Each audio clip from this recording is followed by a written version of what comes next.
Hello, YouTube. It's me, John Avenger, once again. I am back, baby. I just came out of the theater watching freaking Mission Impossible Fallout. There's the ticket, 7:30 p.m. Thursday, July 26, 2018. What did I think of this movie? Did I love it?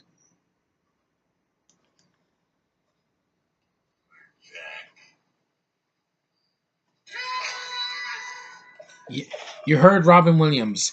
Yes, this movie was so freaking mind blowing. Everything about this movie works. Well, there's a couple of flaws, but I have like maybe two flaws with the movie.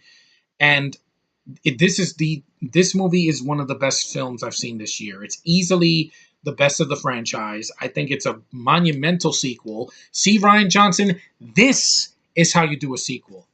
This is how you do a sequel. I got this cool ass movie bill, like a playbill, like you get at those Broadway shows of Mission Impossible Fallout, and it has great pictures of the cast, mostly in the movie. There's some of my voodoo codes that I can try to get the movie, and there's my love, Rebecca Ferguson, who once again proves why she's the real Ray. She is the real freaking deal. She does something in the movie which I'm not going to spoil at the end. That's basically a nice homage to the Avengers, and you'll see. You'll know what I'm talking about once I show you. These are the pictures of the cast mostly. Yeah, there's Cavill. There's Tom Cruise. The guy still got it. The guy hasn't missed a beat since the last movie. He does most of his own stunts. He is kicking ass. He's in some of the craziest action scenes I've ever seen. And even though he's getting older, the guy he's a brilliant actor. There's a reason why they will never change the act casting in this movie. It's his franchise and his alone. Cavill, what did I think about him in the movie? Passable. Not as terrible as Man of Steel because he's not frowny and he's not like dying inside and opening his mouth. And the facial hair kind of was something different for him. At least he's threatening physically, I will say that. And he doesn't overact. He doesn't oversell it.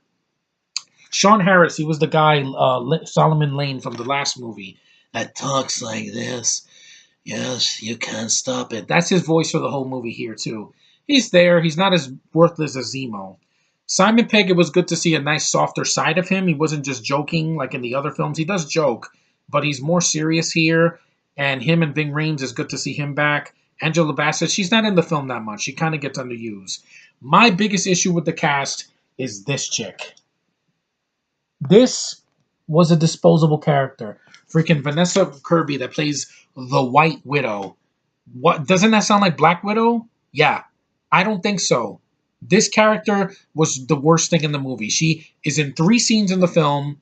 She talks to Tom Cruise. She does one thing. She stabs a guy like in the neck with a little knife that she has. That's the only scene that she has with action in the whole freaking movie. And then she talks to Tom Cruise. She thinks he's a guy named John Lark. And she's like, oh, the courier's going to meet you here. And she kisses Tom Cruise. Well, that's all I'm going to say. That she kisses him, and then you don't see her to the end. That's your character. That's the girl that fills time in the movie. That's the only negative in the cast, I will say. That bitch can go to hell. She was freaking... she was a disposable... I didn't give a fuck character, and you guys knew that was coming because I'm like, I was going to bitch about one Brit in this movie, and it wasn't Cavill because I'm not going to say he was terrible. I'd be lying. Her, you easily could have cut her out of the movie. She didn't serve a purpose. She's there to be the eye candy because Rebecca Ferguson was pregnant while doing this movie. That's not a spoiler. She really was pregnant. It says it right here. Rebecca Ferguson was pregnant while filming the movie. She was about 7 months pregnant when the movie was completed. So just like the badass Gal Gadot in Wonder Woman, she did the movie even pregnant. And there's a lot of scenes where she does a lot of things from a distance, which is fine with me. As long as she's in the movie kicking ass, I'm fine with it. The first scene that they show her in, 2 words: bathroom scene. Just see that scene and you'll see what I'm talking about. It's one of the most badass action scenes in the entire freaking movie. That and the ending scene with the helicopter. I'm not saying anything because I don't want this is a spoiler free. But the second half of this movie, this is what happened to me. Don't worry, I'm not jerking off. I was like, oh my god, you are turning me on. You're turning me on. You're turning me on. That's what happened to me. Yeah, I know. I spilled a little bit of. That's a clean way of showing ejaculation. That was me in the theater as soon as I saw her. What she did in the second half of the movie. I'm like, this woman, Rebecca Ferguson, is everything that the hobo isn't. She's a badass. She's vulnerable. She's still sexy, even in her work clothes. And she has another motorcycle scene, just like in the last film, which you saw in the trailer with her in the helmet. That was me in the theater. I was like, oh my god, look, I spilled it all over the ceiling. Oh well, unpredictability. That's what I am. That's fine. Put that over there. Now, why did I do that? Because like I said, she has a badass scene at the end in a barn that kicks the crap out of the barn scene in Skyfall easily, without a single question about it. I thought it was way better than Skyfall. It's almost as long. This movie did not feel long at all. It is 2 hours and 27 minutes, the same running time as freaking Captain America: Civil War. Never felt it. And this movie, just like when I said in the trailer, it reminded me of a movie that I saw 10 years ago. Yes, this is the Dark Knight of the Mission Impossible movies. Easily. The monumental score, the cinematography, the look of the movie. It's not too dark, like the movie doesn't get so dark that it takes you out of it, but it has that atmosphere that the Dark Knight had. There's a score in the middle of the movie that goes. I'm like, Dark Knight. I was thinking the whole time I was watching this movie. I'm like, my God, this movie's reminding me of a movie that I saw when I was in my 20s and I saw in the theater, and it was monumental, and it was a sequel, mind you, a sequel, Ryan Johnson, that follows continuity, because this movie does that, and it does it to a freaking T. Fuck you, Last Jedi. This is a real sequel. The ending fight in this movie with Cavill and freaking Tom Cruise on the mountain, you saw that in the trailer as well, briefly. It's awesome. That scene is bad ass. It was badass. Luke disappearing and freaking Kylo Ren trying to swipe him and then he screams like a bitch. That's not epic. The freaking scene with Snoke where he dies. I know I didn't see the movie, but I've seen clips. Yeah, you killed your cool villain in a villain that could have been cool in your second freaking movie. In this movie, what happens to Cavill at the end, you are going to remember that for the rest of your life. And Sean, if you've seen this movie, I recommend seeing this in the theater. Don't see this bootleg. See it in the theater. Get your ass to the theater. Get on a bus. Take a train. Freaking hitchhike. Just get to the theater. Please. This movie's freaking worth it. I'm going to tell you guys right now. This is going to be in my top 3 of the year. Easily. 98% on Rotten Tomatoes. Hell yes. Freaking 8.9 IMDb, 8 point something on IMDb. Yes. It joins the rankings of movies like this. Granted, this got like way too much praise. It got like a 9.4 on IMDb, which I think is a little high. It deserves a praise. It's got a better villain than this movie easily. But my God, this movie was just so epic. I felt like I was watching a DC movie. There's scenes that reminded me of all 3 Nolan's Batman movies. The mountain scene is like the mountain scene in Batman Begins. The freaking scene with the motorcycle chase is just like in The Dark Knight with the Bat Pod.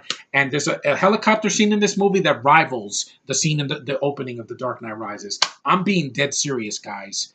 I freaking love this movie. Love this movie. Yes, yes, yes, yes, yes, I did. I loved every second of this freaking movie with the action sequences. The characters are still intact. Cruise is not phoning it in. Him and Rebecca Ferguson finally got their redemption from last year. Because last year, The Mummy was freaking terrible. That movie almost ruined Cruise's career. And Rebecca Ferguson was in The Snowman and Life, which are movies that bombed. And critics hated it. She proved beyond the shadow of a doubt. Let me show her picture again. Because, good God, I want to look at that face. She's not the hobo. She's not the hobo. She's not the hobo.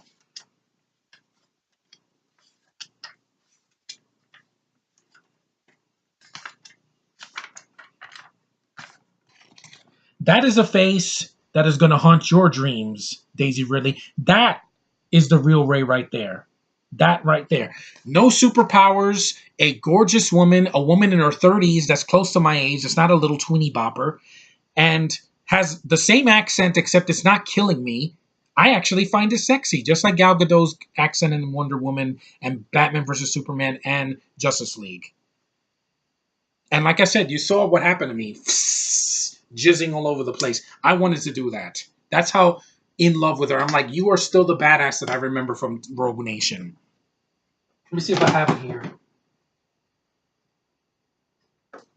This movie, yeah. If you see this movie and this one, which she is there, love you, girl. You are absolutely amazing in this. Granted, she's sexier here because you see much more of her. But since she was pregnant, I can give her a pass for that. This is a great threesome. This movie, then this one, and then Fallout. Ends it on a freaking high note. It's just amazing that this movie. This is the sixth film in the franchise, just like Fast and the Furious at the time when the last one that Paul Walker did, all the way through. And I think it's better than that. It's better than Fast and the Furious 6. It's epic. It has freaking action sequences that blow your mind. There's emotional scenes at the end where you see Michelle Monaghan. She's in the end of the movie. I'm not going to spoil what scene she's in. She's not in the film that much, but she's at least not a cameo like in the fourth one. There's such humanity. That's one reason why I loved Spider-Man Homecoming last year so much, because the humanity saved that movie a lot. This film has a sense of humor. It doesn't pull comedy out of its ass, Last Failure. It doesn't do that. Or Solo. This is how you do comedy and make it subtle. Like, you're winking at the audience, but not making it too obvious. And the film delivered. It delivered. The dialogue is not painful to watch. The fight sequences and the freaking action and the explosions. This movie will make Michael Bay cream in his pants. He's like, oh, damn it. That's what fans want. They want to see me. They want to see a good story and an intricate plot. Yeah, a plot that's actually interesting where they're, all I'm going to say is that Tom Cruise and them are trying to find these plutonium like bombs or whatever that are going to go off in certain major cities. That's all I'm going to say. But yeah, it made me think, and it's a lot shorter than Blade Runner 2049. And I can say that I love that movie too, but I love this more. Yeah, because it was freaking. I was like the risks that they took in this movie and the budget that they had, and it wasn't just CGI fest. Like Aquaman isn't going to top this. Sorry, DC lovers. That movie looks all right, but it's not going to beat this. Not going to beat it in quality because it's not as much CG in this, and the freaking cast was better for the most part. And like I said, the whole time I was feeling this movie. I was feeling the freaking adrenaline in my veins. When the movie was over, my arms were still shaking because I was like, yeah. I was like, thank God this movie was freaking awesome. It is better than Ant-Man and the Wasp, trust me. The 98% is well earned. This isn't like an overhyped movie where, oh, nothing happens. No, this kicks the crap out of MI2 in every conceivable way. And I was not let down. And it's a sequel with continuity. And the characters are still intact. And the film has a lot of action. And it has humor that works. It has filler scenes with the freaking Vanessa Kirby character in the white dress. But like I said, you could cut her out and the movie's like 5 minutes shorter. 5 or 10 minutes. Like, Cavill is essential because he's a villain, so he puts up a fight. This girl does nothing. She stabs a couple of guys in the freaking club scene in Paris. She talks to Tom Cruise. She kisses him, and then you don't see her till the end. Whoopee freaking do for her.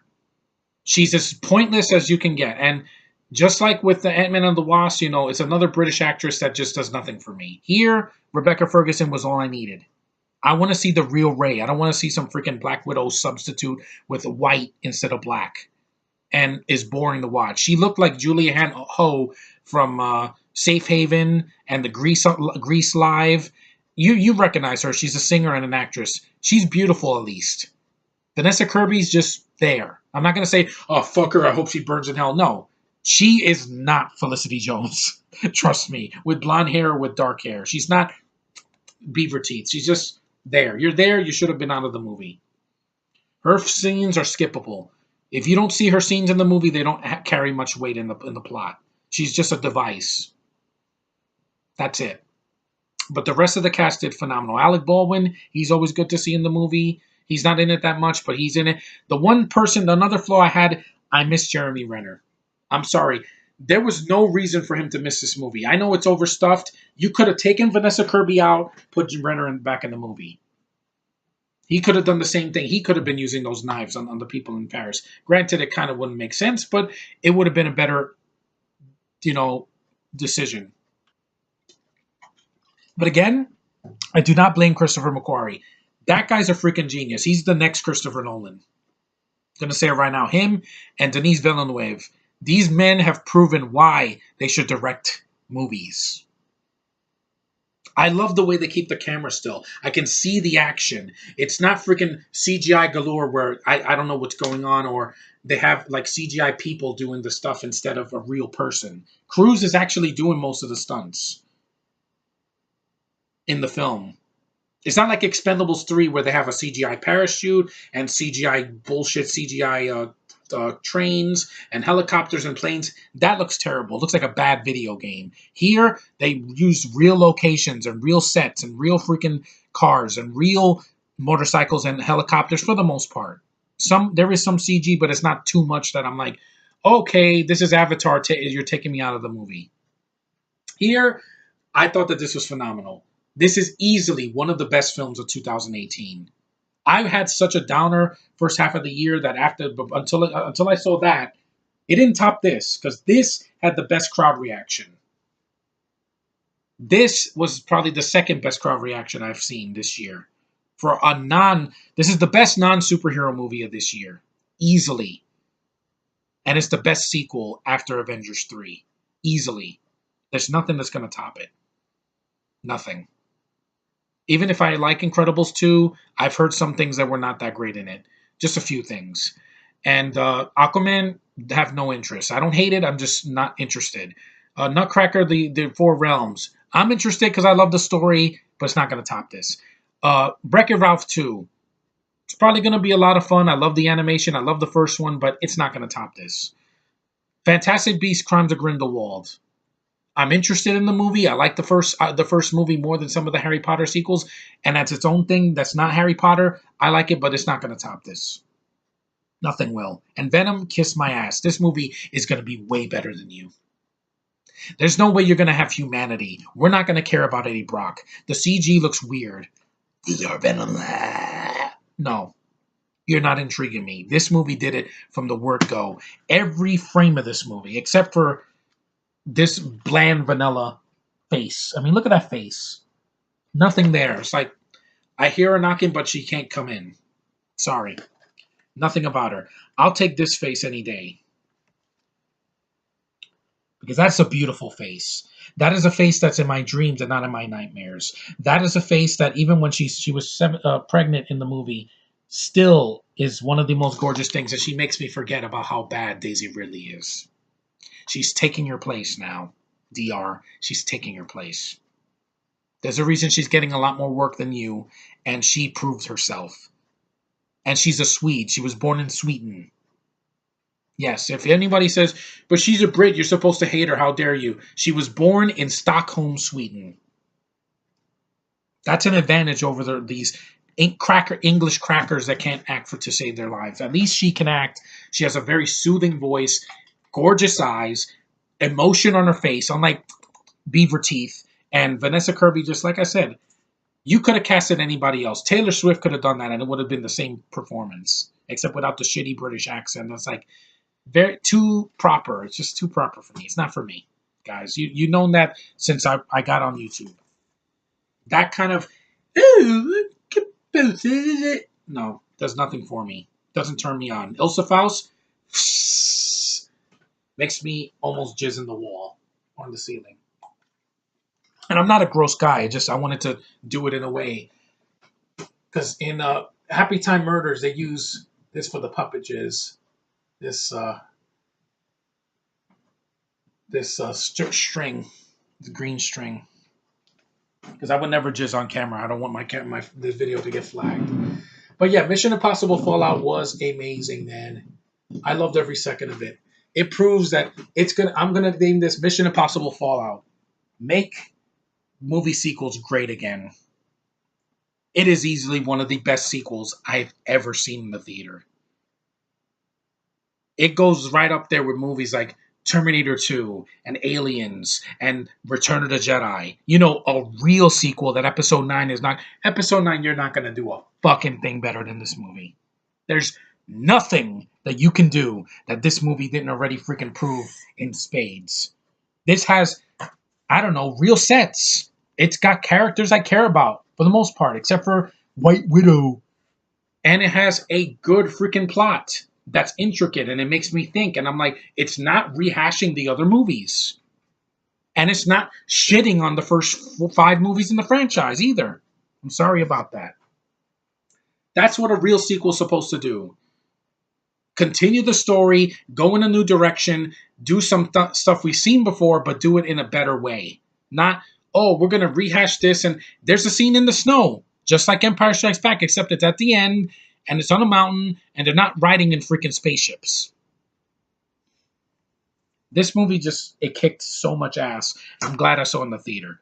That's a sequel that deserves a spot in my, there'll be a happy spot waiting for it in my Blu-ray collection at the end of this year. That's how much I loved it, guys. So, Chris and Macquarie, thank you for this. Thanks for giving me hope in seeing a movie sequel again. Because, you know, this is the first non-Marvel or DC sequel that I've seen that blew my mind.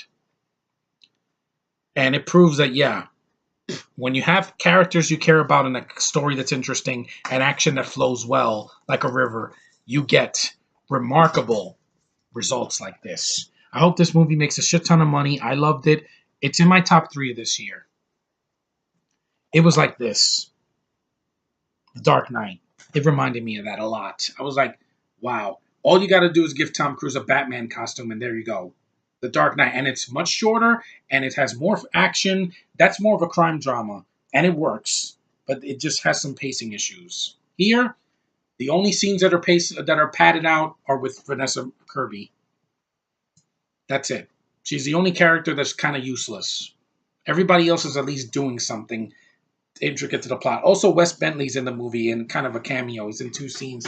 He's kind of not needed either, but he didn't get on my nerves. I was just like, he's there to fill time. But here, Vanessa Kirby's just a weak part of the movie. Just nothing. This would get an A- for me as a grade because they kick so much ass. I left the theater happy. I finally got to see a sequel to an action film that wasn't that they take the star out like a Triple X or freaking Fast and the Furious where we're going to do a sequel but without one of the leads from the first 6 movies. Fuck you. You should be ashamed of yourself. Fast 8 should be ashamed of yourself. Scott Eastwood, good actor, but he's not Paul Walker and he never will be. Sorry, Sean. If you see this, I got to tell you right now, you do not replace your lead actor. You don't do that. It didn't work with Triple X. It didn't work with Fantastic Four. It didn't work with freaking Spider-Man. The 2 Sony shit pieces from 2012 and 2014. When you replace them and it feels forced, you get bad results. When you keep your same lead for all the movies, bam. Kick-ass movie of 2018. Easily the best summer movie in the second half of this year. Easily the best one. This is my favorite movie of the year. This is my second. Because, damn it, I left the theater so happy. And I'm so glad, so freaking glad that this movie is getting a great reaction from the critics and audiences are loving it. People clapped several times in this movie. And not for nostalgia, because we were entertained. What else can I say about Fallout? It's amazing. It's freaking awesome. It just made my adrenaline go through my veins. When I saw The Force Awakens, I walked out and I was like, I was conflicted inside, and I felt empty months later. Here, I'm happy that I saw this, and I can't wait to see it again. So that's my review of Fallout. No spoilers, because I don't want to spoil. There's a lot in this movie you got to see for yourself. See it in the theater.